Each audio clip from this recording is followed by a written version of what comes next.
Maithili express की शानदार प्रस्तुति। खुशी रिकॉर्डिंग स्टूडियो बलुआहा। निकला गन चूड़ी और कंगना,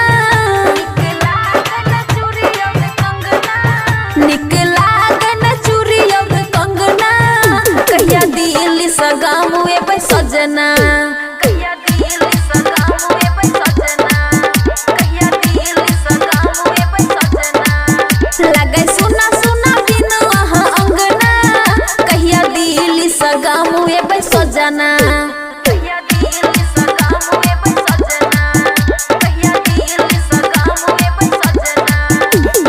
डीजे सुमित सतीश रैना, सुमित सतीश रैना, सुमित सतीश रैना। कहिया दिल सगाम हुए बे सजना।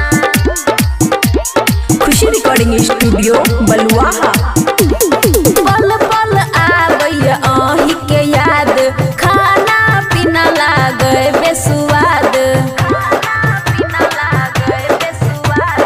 पल पल आबैया अहीं के याद, खाना पीना लागे बेसुआद, रोजे अहीं के आवे सपनमा,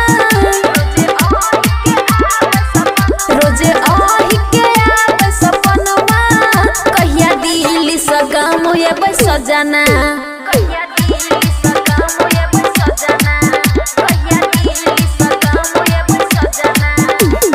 डीजे सुमित सतीश रैना, सुमित सतीश रैना, सुमित सतीश रैना।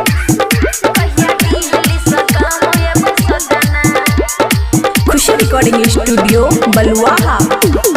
बबुआ राहुल नये ते सताबू, फोन पछूछ न मन के मनाबू, बबुआ राहुल नये ते सताबू, फोन पछूछ न मन के मनाबू, कन दीपाली के रोजे मनवा,